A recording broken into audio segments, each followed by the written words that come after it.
1971 সালের মার্চ মাসের গণহত্যা নিয়ে ইন্ডিয়া আওয়ামী লীগ যে বয়ান বা ন্যারেটিভ তৈরি করে এতদিন জাতিকে গিলাইছে সেটা হইতেছে 70 সালের নির্বাচনে আওয়ামী লীগ কেন্দ্রীয় এবং প্রাদেশিক উভয় নির্বাচনেই সংখ্যাগরিষ্ঠ আসন জয়লাভ করছে।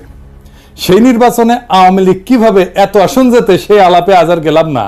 ইলিয়াস কাঞ্চন হাসতে হাসতে বলছে কিভাবে সে 70 সালের নির্বাচনে একাই অসংখ্য ভোট দিছে ভোট কেন্দ্রে গিয়া। এটা শুনে রাখেন। 70 ইলেকশনের সময় আমরা নিজেরা ক্যাম্প করেছি এবং আমি ভোটার কিন্তু হইনি, কিন্তু আমি নিজে কিন্তু ফলস ভোট দিয়েছি এবং একটা দুইটা না অনেকগুলোই দিয়েছি। খালি ইলিয়াস কাঞ্চন না, আমাদের ব্যক্তিগত পরিচিত অসংখ্য ব্যক্তি আছে যারা ওই সময় ভোট দেওয়ার মতো বয়স না থাকা সত্ত্বেও আওয়ামী লীগের ক্যাডারদের সাথে ভোট কেন্দ্রে অসংখ্য ব্যালট পেপারে সিল মারে আসছে।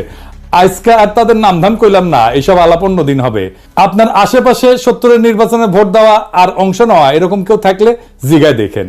পাকিস্তানের মার্শাল ল অথরিটি কেন এইসব দেখাও চুপ করেছিল, সেটা আজকে এই আলাপ, সে আলাপে আসতেছি। আজকের আলাপ হবে মার্চ মাসে এবং তার আগে নির্বাচনের পর কি নেগোসিয়েশন, আলোচনা, আলাপ হয়েছিল এবং 25শে মার্চ রাতের ঘটনা কেন ঘটে, অবাঙালি মুসলমানদের সাথে তখন এবং তার আগে কি হয়েছিল।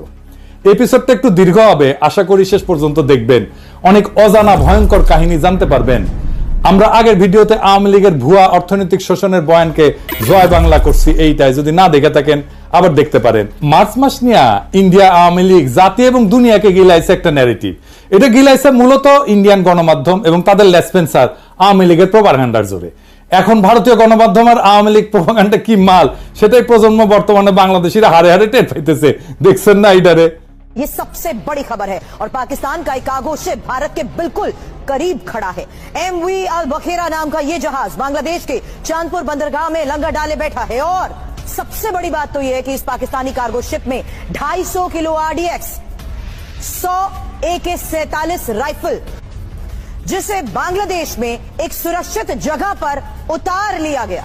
যাই হোক, আসেন আমরা দেখি কি ছিল সেই বয়ান।